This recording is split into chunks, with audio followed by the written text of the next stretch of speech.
First things first, let's talk about math. No one tells you how much wax to put into gel coat. It's something that you're just supposed to inherently know. Maybe I used that word wrong. So anyway, if you've got 500 milliliters, you're going to put 2% wax. So what's 2% of 500 milliliters? Let's stay away from this percentage chart over here on the side, because there's not a 1% mark. There's a 10% mark. Over here, there's a 10. So if we go over here to these 600 milliliter cups, if I have 500 milliliters and I want 2%, then I would grab my graduated cylinder and I would go up to 2 cc's per milliliter. So what I will do for 500 cc's, or milliliters, you put 10 milliliters. That's 2%. 5%, or 5 milliliters would be 1%. So with the hardener, with your MEKP, what you'll do is I never go more than 1%. So if I'm going 1% with my MEKP, because 1.5 has a lot less curing time, and this is a big pot, so it's going to cook off fast. So what I'm going to do is I'm going to use this in multiple cups.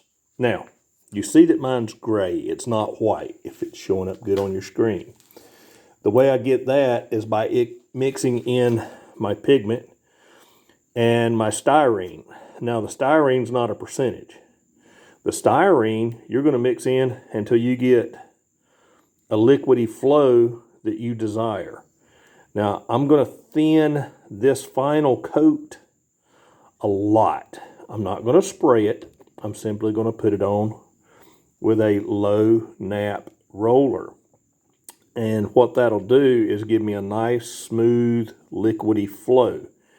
And it'll self-level, because I'm not doing it on the sides or anything like that. If I wanted it on a side, it would have to be just a little thicker, or roll it on a little thinner to prevent run. So I'll roll it on fairly thick, per se. I'm not talking as thick as a mixing stick. I'm talking about half the thickness of a decent fingernail. So maybe as thick as a matchbook back. So there you go. Now, with the wax solution, like I say, you go 2%.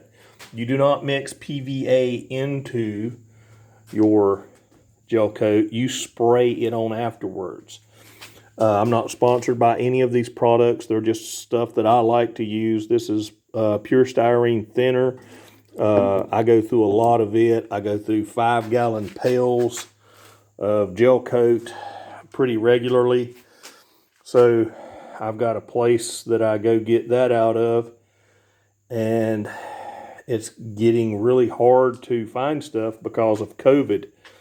So with everything going on, all the companies that are shut down due to COVID, it makes getting my products a pain in the ass. There's no way around it. So if this helps you guys out just a little bit, then give it a like, subscribe. You know, we got to hit that 1,000 subscribers on the channel. So there we are on doing some fiberglass repairs, and I'm going to tell you 3 more secrets before we go. Once you've mixed your color, once you've mixed your styrene, do not put your hardener in this cup. Absolutely never do that. You're going to need 2 more cups. Why 2? Because you're going to pour your measured amount that you want to use into here, into a clean, not a dirty one, into a clean measuring cup. Once you get your hardener mixed into that, you're going to pour that out. Now here's the reason why. You're going to have bits of pigment that didn't get mixed in. So if you use it straight out of this cup, you're going to have parts that are thinner and thicker, because the styrene's never going to be 100% mixed. You're going to have parts that'll harden and parts that won't harden, because it's never 100% mixed. So there you go. I'm repeating it over and over and over. It's never going to be 100% mixed.